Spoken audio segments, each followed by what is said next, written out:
Halo,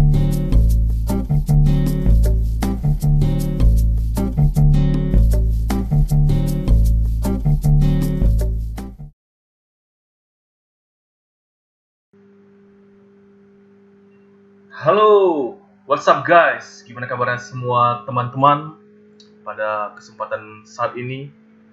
Yes, saya harap semuanya dalam keadaan semangat di dalam menjalankan aktivitas. Mantap. Oke, baik, kali ini kita akan masuk ke dalam tutorial atau pembelajaran mengenai bagaimana mendesain sebuah sofa secara sederhana. Nah, di layar kita bisa melihat bagaimana terdapat satu ruangan tamu, terdapat beberapa elemen seperti ada sofa, ada 4 sofa, kemudian ada lampu hias, ada meja kecil, dan di atasnya terdapat atribut vas bunga beserta bunganya. Nah, kali ini kita konsentrasi hanya fokus kepada sofanya. Nah, untuk membuat sofa pada dasarnya sangat gampang. Tentunya kita menggunakan chamfer box. Kenapa menggunakan chamfer box? Hal ini dikarenakan chamfer box memiliki yang namanya fillet yang bisa nantinya akan diatur yang namanya ketumpulannya pada sofa. Karena kalau kita membuatnya menggunakan box, tentu saja tidak memiliki fillet alias tidak memiliki yang namanya seluruh ketumpulan. Nah, ini akan sedikit berbahaya kalau misalnya katakanlah sofa agak tajam gitu ya, tidak memiliki ketumpulan. Nah, di sini saya mengambil contoh yang sudah jadi, kita bisa lihat bersama. Di sini makanya agak sedikit kelihatan seperti ini dikarenakan saya sudah memberikan efek material seperti itu. Nah, kalau misalnya ini saya render, saya klik F9. Nah, hasilnya seperti ini. Kita bisa lihat, wah, hasilnya ya tidak mengecewakan lah seperti itu. Oke. Baik, kita langsung ke TKP, kita akan membuat sofa. Selamat belajar dan selamat menikmati. Oke, saya langsung masuk ke aplikasi 3D Max. Saya buat layer baru. Ini saya close terlebih dahulu. Oke. Pertama-tama untuk membuatnya kita masuk ke perspektif. Kemudian kita atur penampangnya menggunakan rotate atau orbit gitu ya. Kita putar supaya tampak seperti ini. Kemudian kita pilih yang namanya standar primitif, diubah ke extended primitif. Pilih yang namanya chamfer box. Oke, chamfer box. Buat dulu seperti ini. Lepas, angkat, kemudian berikan ketumpulannya. Oke, baik. Nah, kita di sini bisa melihat kita sudah membuat yang namanya satu buah objek menggunakan chamfer box. Lebih kurang ukurannya seperti sabun batangan seperti itu. Karena kita di sini belum bermain dalam ukuran baik senti ataupun meter. Nah, jika sudah selesai seperti ini, pada dasarnya untuk membuat sofa bisa hanya mengedit dari satu objek saja, tetapi kalau kita baru belajar, belum mahir, kita menggunakan bantuan beberapa objek yang akan kita nanti gandakan. Nah, pada dasarnya sofa terdiri dari 4 bagian utama. Ada alas dasar sebagai dudukan, kemudian nanti ada yang namanya senderan kanan, senderan kiri, dan senderan belakang, senderan utama yang belakang ya. Nah, bagaimana cara membuatnya? Nah, sebelumnya kita copy dulu yang namanya objek ini. Oke, kita copy. Kita klik OK, kemudian kita pilih lagi, tahan shift ya, untuk menggandakan objek tahan shift, kemudian tarik panah yang diinginkan, mau ke arah mana dia, kanan, kiri, atas, bawah. Kebetulan saya ke belakang pilih warna hijau, masih tahan shift, klik kiri tahan, naikkan dia. Nah, oke. Nah, jika sudah selesai, objek ini pada dasar sudah bisa dibuat sofa, tapi sangat sederhana nanti bentuknya. Kita mau buat yang namanya agak sedikit bentuk presisinya itu nampak. Ada sedikit kesan seninya seperti itu, lekukan-lekukannya. Nah, bagaimana cara membuatnya? Nah, kita boleh pilih objek ini, kemudian kita akan masuk ke dalam yang namanya penambahan segmen. Bagaimana caranya? Kita masuk ke modify. Nah, di Modify terdapat yang namanya beberapa parameter. Nah, ini yang saya bilang, length seg, width seg, height seg. Nah, masing-masing ini kita isi, yakni kita buat saja contoh 7. Kemudian kita buat 7, kita buat 7. Nah, fillet seg 3 tidak usah diganggu. Kemudian tekan enter. Nah, kok tidak ada bentuknya yang terjadi atau perubahan? Nah, untuk melihatnya, kita tekan F3. Oke, ini F3 untuk melihat transparansi ya. Kita aktifkan lagi F3. Nah, kita klik F4. Kita bisa lihat di sini ada yang namanya penambahan garis gitu ya. Kalau kita lihat seperti ini. Nah, kita bisa lihat kawan-kawan yang tadi, yang sebelah kanan dan yang tadi belakang belum. Sedangkan ini udah seperti itu.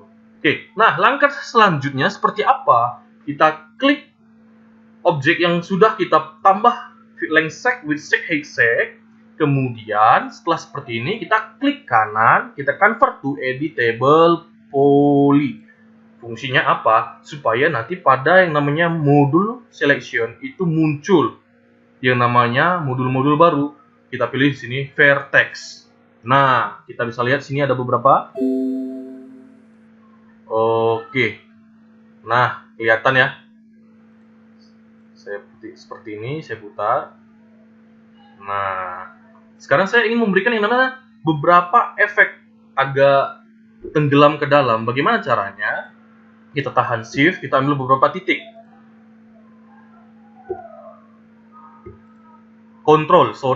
Tahan kontrol, kemudian ambil beberapa titik.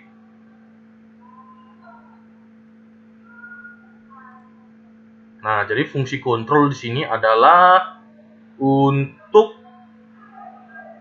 menyeleksi lebih dari satu objek plus klik kiri. Nah, jika sudah seperti ini, kita putar lagi menggunakan orbit objek. Nah, saya coba naikkan, coba turunkan menggunakan yang namanya select and move. Nah, ini dia kalau sudah terpilih. Saya langsung skip aja seperti ini. Oke, fine, sudah selesai untuk tahap. Nah, tahap selanjutnya, jika ini sudah selesai, saya akan bekerja pada sisi kanan atau sandaran kanan. Jadi nanti sandaran kiri kita copy aja setelah sandaran kanan selesai. Dah, jangan lupa matikan vertex. Oke, nampak nih ya, efeknya agak sedikit tenggelam ke dalam. Nah, sekarang kita beralih kepadanya objek yang sindiran kanan. Nah, jika sudah, ini kita resize dulu. Bagaimana enaknya kita masuk ke layer top, tekan T. Nah, saya yang namanya lakukan penyesuaian. Di rescale ulang, disesuaikan. Nah, udah masuk, saya gempetkan. Oke, jika sudah, saya masuk ke front. Di front saya akan tinggikan lagi menggunakan select and uniform scale. Saya naikkan. Oke, jika sudah, saya masuk lagi ke perspektif. Nah, sudah selesai, saya putar dia. Oke, nah kali ini jika sudah selesai, sama tahapnya pada sebelum-sebelumnya. Kita pilih objek, kemudian length seg-nya diisi. 6, width seg-nya 6, height seg-nya 6. Oke, kalau tadi 7, 6 tidak masalah, itu hanya berbicara tentang penambahan yang namanya garis-garis sini gitu ya. Kemudian jika sudah selesai tahap ini, klik kanan lagi objek, convert to editable poly. Apa yang dipilih? Oke, vertex. Nah, jika sudah selesai seperti ini, kita seleksi dia. Bagaimana? Kalau tadi yang dasarnya kita tahan yang namanya kontrol, kemudian ambil klik kiri titik-titik tertentu. Kalau ini caranya ada kita teknik blok. Kan nggak mungkin satu-satu gitu ya. Kita blok. Oke. Nah, setelah selesai proses blok, kita putar lagi objek. Apa fungsinya? Memastikan supaya depannya juga oke, terseleksi. Jika belum, Anda ulangi sekali lagi. Disarankan untuk angel objek ketika berhadapan dengan kita itu boleh tegak lurus penampangnya. Nah, jika sudah seperti ini, kita tinggal pilih select and move, kemudian geser dia ke samping. Nah, jadi mereng-mereng gitu ya, kayak agar-agar jatuh, nggak kayak mana gitu ya. Oke, jika sudah selesai, matikan select and move, matikan yang namanya vertex. Oke, nah proses tinggal gandakan aja. Bagaimana caranya? Masuk ke top. Oke, objek ini kita shift copy ke samping, klik OK. Kemudian apa? Kita putar 180 derajat.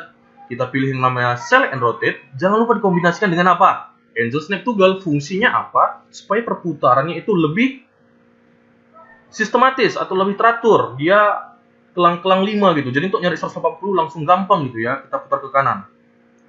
Oke, minus 80 atau 180 sama aja ya. Oke, kemudian kita pilih Select Move, matikan yang namanya Angel Snap Toggle, kemudian rapatkan. Oke, kita masuk ke perspektif, tekan P. Kita bisa lihat. Oke, guys, sudah mulai kelihatan gitu ya. Nah, kita buat satu lagi senderannya supaya tidak terbalik orang yang pas duduk itu ya. Oke, kemudian kita masuk ke top. Kemudian ini kita majukan dia ke depan. Kemudian kita rescale menggunakan set and uniform kembali. Oke, good. Nah, agak dipanjangin biar cakep. Oke, kemudian rapatkan kembali.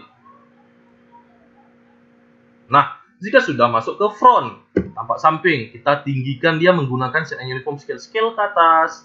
Dia harus lebih tinggi daripada yang namanya sindiran kanan kiri ya guys ya, supaya hasilnya lebih bagus gitu.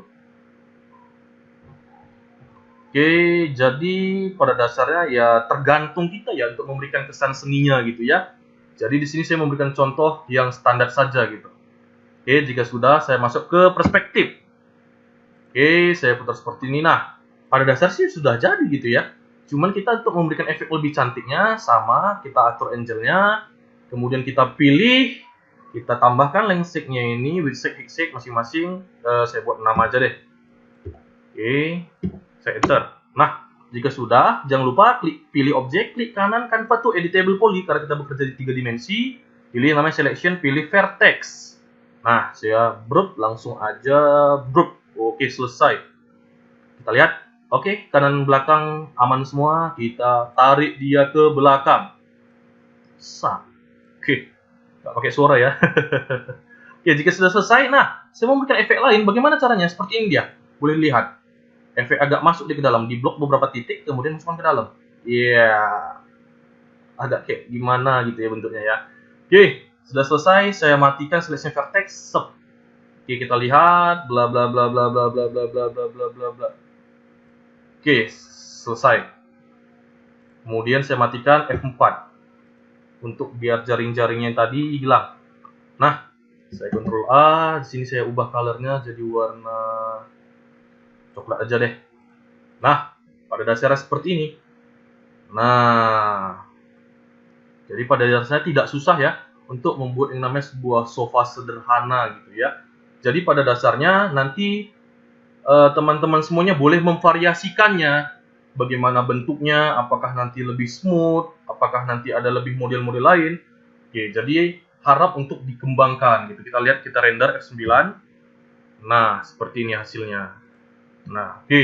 Jadi untuk mendapatkan hasil yang bagus, pada dasarnya harus terus berlatih.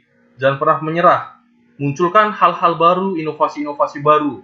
Kita boleh lihat literatur-literatur dari internet, bagaimana perkembangan-perkembangan seni terbaru, khususnya untuk bagaimana mendesain sofa secara baik dan benar. Nah, saran saya jangan pernah untuk bereksperimen atau mengeksplor senantiasa kemampuan kita, supaya lebih menambah yang namanya skill kita, menambah pengetahuan kita. Nah, jadi saya harap tutorial pada kali ini membuat sofa sederhana boleh menginspirasi kita semua. Jangan pernah menyerah, tetap semangat di dalam aktivitas, dan tetap sukses selalu buat kita semuanya. Mantap. Sampai jumpa kembali bersama dengan saya Master Joe di tutorial-tutorial selanjutnya. Bam!